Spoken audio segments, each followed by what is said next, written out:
Guys welcome to my channel. This is my channel जय मां शीतला देवी। कैसे हैं आप सब। तो मैं बात करने वाली हूँ आज के, अगर किसी के ऊपर शक्ति आ रही है प्रसन्न होके, तो उससे पहले क्या आपके साथ घटित होता है। ऐसा नहीं कि शक्ति आ गई डायरेक्टली आपके बॉडी पे, उसने कवर कर लिया, पूरा का पूरा आपको कवर अप कर लिया, कंट्रोल कर लिया, ऐसा कुछ नहीं होता। शक्ति धीरे धीरे धीरे धीरे आपकी ज़िंदगी में प्रवेश करती है, जिसके कुछ सिम्टम्स होते हैं, कुछ आपको महसूस की जाती हैं चीज़ें। अब वो क्या चीज़ें हैं जो आप महसूस करते हो डे बाय डे, उसके बारे में मैं थोड़ी चीज़ें आपको आज बता देती हूँ। ऐसे बहुत सारी चीज़ें हैं, क्योंकि इसमें काफ़ी लंबा समय बिताया है मैंने भी, तो बहुत सारी सिम्टम्स है, बहुत सारी आपको चीज़ें मैं बता सकती हूँ, लेकिन 10-15 मिनट की वीडियो में कोशिश करूँगी बड़ी बड़ी चीज़ें आपको हाईलाइट्स कर दूँ। पहली चीज़ ये होती है कि अगर आपके ऊपर कोई शक्ति, अगर कोई सवारी प्रसन्न हो गई है, कोई देवी देवता आ रहे हैं या भगवान कोई भी एंटर कर रहे हैं बॉडी के अंदर, तो धीरे धीरे आपकी बॉडी के अंदर की ना ऊर्जा चेंज होती चली जाती है। आपकी बॉडी में बहुत ज़्यादा हीटनेस बढ़ेगी, बहुत ज़्यादा गर्मी आपको लगने लगेगी।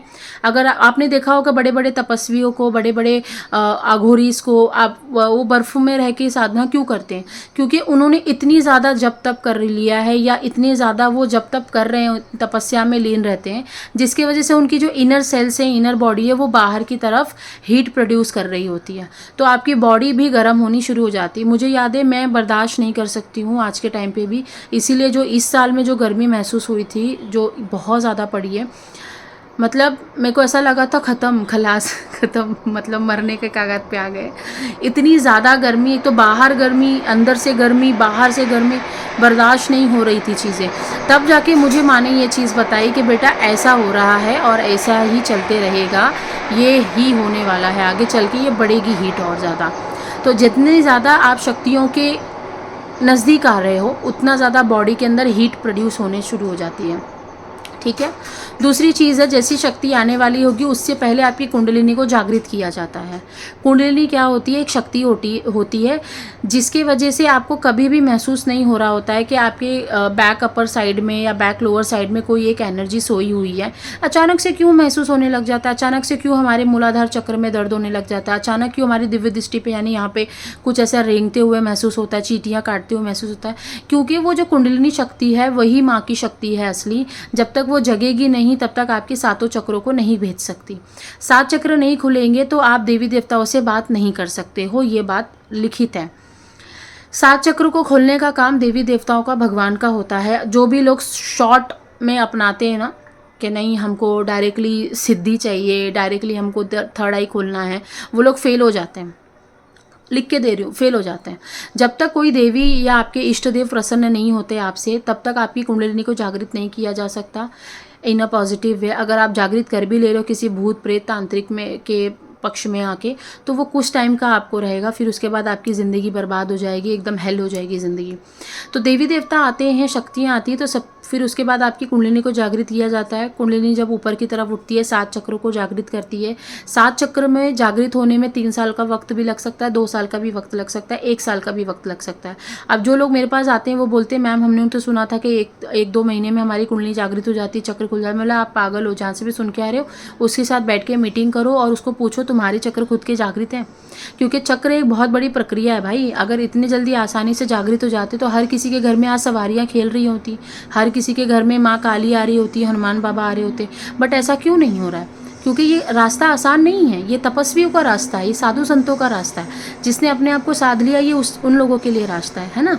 तो इस यहाँ तक आना आसान नहीं है। जिन लोगों को पता है कि मेरे को बुलावा आ गया है, मेरे को अंदर से ये इच्छा हो गई है कि मेरे को भगवान के साथ जुड़ना है और मैं उनके बिना सांस नहीं ले सकता, वही इंसान इस चीज़ से जुड़ सकता है। ये मज़े के लिए नहीं होती चीज़ें।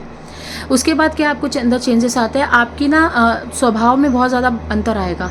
अगर आप बहुत ज़्यादा शांत रहने वाले इंसान थे पहले, शक्ति आने के बाद आप एकदम उग्र हो जाओगे। आपको छोटी छोटी चीज़ पे गुस्सा भी आने लग जाता है। आपको छोटी छोटी चीज़ों में आप सोच विचार भी बहुत ज़्यादा करते हो, जो कि पहले इतना नहीं सोचते थे, अब सोचने लग जाओगे। कोई भी चीज़ करने से पहले बार बार सोचोगे। आपको ऐसा लगेगा कि कोई आपके अंदर ही बैठ के आपको गाइड कर रहा है, आपको क्या करना है क्या नहीं करना है। आपको अंदर से ही गाइडेंस आनी शुरू हो जाती है।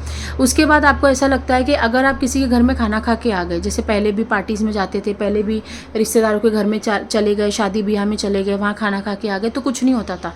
लेकिन शक्ति जैसी आनी शुरू हो जाती है, आपके अंदर आनी शुरू हो जाती है, तो अगर आपने किसी ऐसी जगह पे खाना खा लिया जहाँ पे भूत प्रेत जिन जिन्नात थे, तो आप देखोगे सपने में आपको वो दिखने शुरू हो जाते हैं। कहीं ना कहीं आपकी अटैकिंग शुरू हो जाती है, कहीं ना कहीं वो आपसे बात करने की कोशिश करते हैं, कहीं ना कहीं वो आपकी ऑरा में एंटर करने की कोशिश करते हैं। लेकिन कोई तो शक्ति है जो आपको बार बार बचा लेती है। ये आपको सपने में विजन्स आएंगे और आपको डर भी लग सकता है, आपकी हार्ट बीट बहुत ज़्यादा तेज़ रहेगी। तो समझ जाना आपका हार्ट चक्र इनबैलेंस है, जिसको मजबूत करने का काम आपका है। ठीक है, आप देखोगे कि आप धीरे धीरे जब शक्ति आने वाली होती है उससे पहले ना सारे तामसिक भोजन आपके छूट जाते हैं। आपका पूरा जितना भी खाना पाना है, जो भी बाहर की चीज़ें हैं, वो सब कुछ आप त्याग देते हो धीरे धीरे। मैं बोलूँ ना, एक अंदर से कॉलिंग आती है, अंदर से एक आवाज़ आती है कि भाई बस हो गया, तूने जितना करना था कर लिया, अब तू हमारे साथ है। देखो, अपना अच्छा करना है तो हमारे साथ जुड़ जा। बहुत लोग क्या करते हैं, थोड़े समय के लिए शक्ति से जुड़ जाते हैं, अपना काम कर लिया, पैसे कमा लिए, ये कर लिया, किसी का बुरा कर दिया, उसके बाद शक्ति को पूछते ही नहीं है, छोड़ देते हैं। उसके बाद जो कलेश होता है ना घर में, जो पूरी ज़िंदगी ये लोग मतलब एकदम नरक की जैसी काटते हैं, मैं बता नहीं सकती हूँ। इतनी ज़्यादा नरक हो जाती है ज़िंदगी, जो लोग शक्तियों की नहीं पूजा करते हैं या शक्तियों को सिर्फ अपने काम के लिए इस्तेमाल करते हैं, नरक हो जाती है ज़िंदगी। तो सबसे पहले आपको माता पिता से भी पहले आपको शक्ति का प्रवचन करना चाहिए, उनकी पूजा पाठ करना चाहिए, क्योंकि वही आपके माता पिता को 2 रोटी, 2 कपड़े, मकान, घर, आपको अच्छी पढ़ाई वही दे रही हैं। तो सबसे पहले आपको उनका चयन करना है। ठीक है, आपके स्वभाव में बहुत ज़्यादा अंतर आ जाता है, आपको खाने पीने का भी बहुत अंतर आपके अंदर दिखाई देगा। आप पहले 2 रोटी खाते तो 1 रोटी पे आ जाओगे, अगर आप 1 रोटी खाते तो 4 रोटी पे भी आ सकते हो। ये कब होता है, पूजा पाठ करने के बाद आपको अचानक से भूख ज़्यादा लगेगी, और जिस दिन आप पूजा पाठ नहीं करोगे तो आपको ऐसा लगेगा कुछ तो चीज़ छूट गई है मेरे अंदर से। मैं कह रही हूँ ना, अंदर से ही सब कुछ आता है, अंदर से ही चेंजेस होते हैं। जब आपके चक्र खुल रहे होते हैं तो आपको गंदगी महसूस होती है, आपको हर जगह चिड़चिड़ापन महसूस होगा, आपके काम सारे रुक जाएंगे, रिश्ते नाते सारे खराब हो जाएंगे, सारे ऐसा लगेगा सारे पाप कर्मों का ठेका मैंने ले रखा है।